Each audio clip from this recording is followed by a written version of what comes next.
En direct des rencontres économiques d'Aix-en-Provence avec mon complice Bruno Jeudi, éditorialiste à la Tribune. Philippe. Rebonjour Bruno, on a une séquence de fin de matinée un peu politique et nous recevons d'abord Sarah El Haïry. Vous êtes secrétaire d'État auprès du ministre des Armées, chargé de la jeunesse et du service national universel. On a plein de questions évidemment à vous poser compte tenu des événements qui se sont passés en France très graves la semaine dernière. Donc ma première question, j'ai envie de vous demander d'abord comment vous-même qui êtes chargé de la jeunesse, est-ce que vous avez été étonné, surprise, ou est-ce que vous attendiez, comme certains l'avaient dit? Je rappelle les propos de l'ancien ministre de l'Intérieur, Bertrand Couillon, qui avait dit nous sommes côte à côte, nous finirons peut-être face à face. Très sincèrement, moi je suis au quotidien avec des jeunes depuis plus de 3 ans et demi au sein du gouvernement et avant j'étais à l'Assemblée en charge des sujets de jeunesse.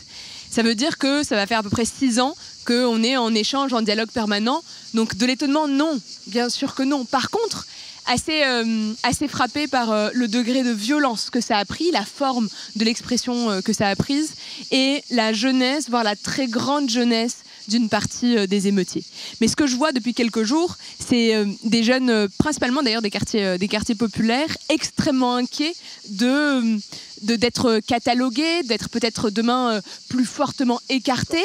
Bien sûr, évidemment, en disant mais nous ne souhaitons pas être assimilés à ces comportements. Certains ont eu des comportements absolument qu'il faut punir par la loi. C'est ce qu'aujourd'hui fait évidemment la justice. L'ordre doit être rétabli. Mais nous ne sommes ni caution, ni rien de tout cela. Et moi, mon enjeu, c'est de rappeler que nos jeunesses, elles sont bien diverses. Que moi, je vois des jeunes en ruralité ou en quartier populaire qui entreprennent, qui se bagarrent pour s'en sortir, qui font des études, qui, pour le coup, ont souvent d'ailleurs des sacs à dos bien lourds, mais qui ont une sorte de volonté de faire. J'en ai encore vu ce matin ici aux rencontres d'Aix. Et je ne souhaite pas cet amalgame. Par contre, ce qui est certain, c'est que ceux qui... Il y a eu deux types, d'une certaine manière, de comportement. Il y a ceux qui ont ciblé la France, ses symboles, les mairies, les bibliothèques, les écoles. Et puis il y a ceux qui ont pillé. Et ce n'est pas les mêmes réponses à avoir, je crois, en tout cas quand il faut rentrer dans le détail. Oui, en même temps, on a des premières études d'opinion qui montrent qu'il y a une grande colère des Français. Une grande colère des Français va justement à ces saccages, à ces pillages, et on sent bien que la politique de la ville va connaître un peu une rupture, peut-être parce que les Français vont peut-être être moins favorables à une solidarité avec les quartiers, y compris d'ailleurs dans les propos de vos collègues du gouvernement, hein, et jusqu'au président, où on sent quand même un peu de gêne.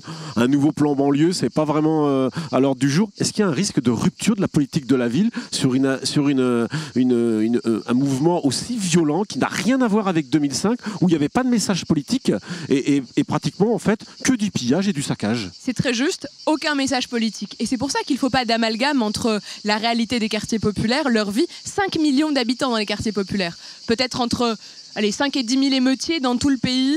Un tiers des communes qui ont été pillées ne sont pas des villes avec... Entre 5 000 et 10 000 émeutiers, vous ne pensez pas qu'il y en a un peu plus? On a vu circuler des chiffres beaucoup plus élevés. Peut-être un peu plus. Peut-être plus. Alors, peut-être un peu plus, mais en tout cas, ce qui est certain, c'est qu'un tiers des communes qui ont été touchées par les émeutes n'ont pas de quartier prioritaire, donc n'ont pas de quartier populaire. Moi, ce que je dis simplement, c'est que cette colère, elle est légitime. Quand on voit une bibliothèque prendre feu, et on sait que c'est un investissement public, quand on voit une mairie, quand on voit que le choix délibéré est de mettre le feu à un drapeau, évidemment que la colère, elle est légitime. Mais, et c'est là où je mets un mais très fort, il faut absolument engager la responsabilité des parents, des enfants mineurs qui ont eu ces comportements-là. Il faut une justice extrêmement ferme et punitive, là pour le coup d'exemplarité, pour ceux qui ont fait le choix de piller. Et d'ailleurs, c'est ce que nous voyons. Il y a des peines fermes, des dépôts qui permettent d'aller immédiatement en prison, même pour des primo-délinquants. Et pour le coup, c'est l'attendu. C'est l'attendu parce que les comportements que nous avons vus sont très graves. Ils étaient ciblés. Ce n'est pas l'expression d'une colère, soyons très clairs. Quand on choisit un magasin de motocross, un magasin d'Apple Store de smartphone, et puis enfin un magasin d'habits, on ne casse pas la vitrine derrière. Madame El Haïry, on a entendu Gérald Darmanin, comme le président de la République, ne pas vouloir faire un lien avec l'immigration. Sur le thème, 90% des émeutiers sont français. Mais dans ces 90% d'émeutiers, il y en a beaucoup qui sont issus des enfants de l'immigration. Est-ce que la machine à intégrer ou la machine à assimiler, suivant le mot qu'on choisira, elle n'est pas en panne, il n'y a pas un trop-plein? Est-ce qu'il n'y a pas un lien quand même avec Je vais être extrêmement claire sur cette question. Moi, je suis un enfant de cette immigration. et même de la première génération, puisque mes 2 parents sont nés au Maroc. Il n'y a pas de lien direct, soyons très clairs.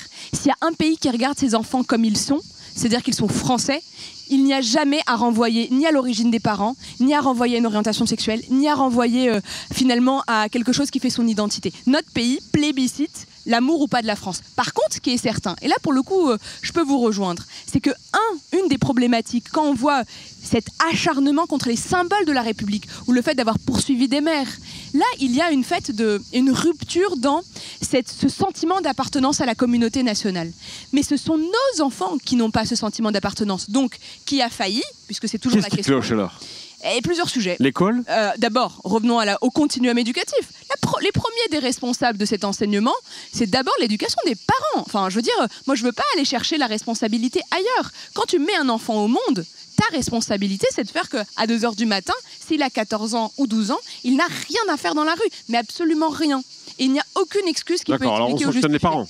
Mais bien sûr. On y va, on le fait vraiment. Mais oui, mais d'ailleurs, on le fait pas là. Mais bien sûr que si. Regardez, le garde des Sceaux, avec le ministre de l'Intérieur, puisque c'était la volonté évidemment du président de la République, dans la circulaire, on a d'une certaine manière. À chaque fois qu'on le dit, on tombe sur le sujet. Ce sont des mères isolées, ce qui est vrai, qui peuvent pas, qui travaillent, qui sont celles qui font le ménage dans les entreprises. Comment elles vont faire pour s'occuper vraiment de leurs enfants? Soyons très clairs. C'est pas la bonne réponse. Soyons très clairs.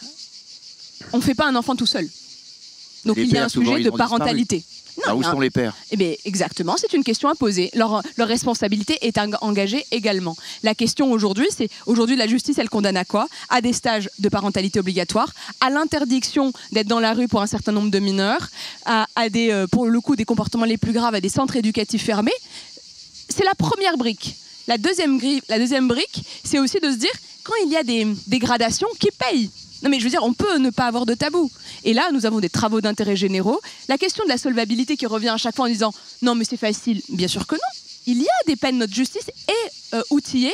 Et d'ailleurs, je voulais saluer pour le coup les membres, on va dire, les magistrats, les avocats, les juges qui sont en ce moment extrêmement mobilisés et les forces de l'ordre avec des animateurs et des éducateurs parce que c'est eux qui ont remis l'ordre et le calme quand même. Faut remettre les choses en perspective. C'est ces 45 000 policiers et gendarmes qui ont protégé en réalité la grande majorité des victimes de ces quartiers populaires qui ne demandaient rien. Ils ne voulaient pas voir leurs abris de bus cassés, ils ne voulaient pas que leurs petits frères, leurs petites sœurs ne puissent pas aller à l'école. Il y a un autre sujet dans les quartiers populaires et peut-être latent ou sous-jacent dans ces émeutes, c'est aussi la drogue. Est-ce que c'est pas aussi un peu les dealers qui ont ramené le calme dans les banlieues? Les caïds de la drogue qui avaient mis fin aux émeutes, est-ce que là ça a été le cas aussi? Moi je ne fais pas de parallélisme entre 2005 et aujourd'hui pour 2 raisons. La première, c'est que comment c'est parti? C'est parti d'un drame, la mort d'un jeune garçon, une émotion très forte dans le pays. Mais dès le lendemain, aucun de ces émeutiers qui ont été arrêtés par la police ne parle de ce drame. C'est ça la réalité. C'est qu'ils n'en parlent pas. Donc en fait, comme il n'y a pas d'expression politique, il n'y a pas d'organisation politique. Mais il y a des voyous, il y a des délinquants qui ont fait le choix d'utiliser cette émotion initiale pour organiser des pillages collectifs, puisqu'ils se sont donné rendez-vous sur des messageries instantanées, ils se sont donné rendez-vous pour un certain nombre d'entre eux sur des réseaux sociaux. Et c'est là où je fais d'une certaine manière le distinguo entre les voyous qui ont ciblé les forces de l'ordre avec des cocktails Molotov et qui pour certains essayaient de les tuer. Enfin, je remets les mots avec gravité. Pour d'autres, excusez-moi de l'expression, mais des idiots suiveurs qui ont suivi le mouvement, on va dire.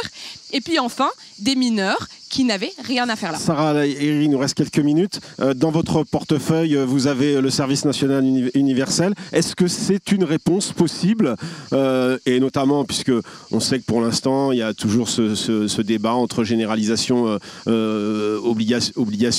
caractère obligatoire. Le président de la République n'a pas osé franchir le pas en mars 2023. Il avait pourtant indiqué que c'était son intention. Est-ce que c'est pas une réponse à apporter après les émeutes?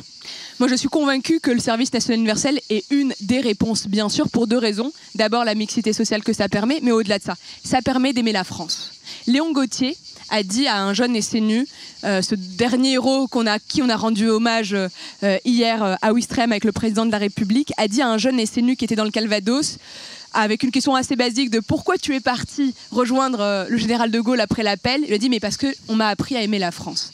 quand tu te sens appartenir, quand tu apprends à aimer la France, quand il y a un vrai travail de citoyenneté et que tu n'es plus dans cette schizophrénie d'identité, alors non, tu ne mets pas le feu à une mairie, alors non, tu ne mets pas le feu à une bibliothèque ou dans les lieux qui t'éduquent. Le SNU, c'est ce moment, oui, de patriotisme, oui, d'une Alors pour l'instant, ça décolle pas trop non plus aussi. Eh bien, détrompez-vous. Le président de la République voulait le rendre obligatoire. Détrompez-vous. Il avait, paraît-il, cette intention. Je vous l'accorde, non, mais c'était même.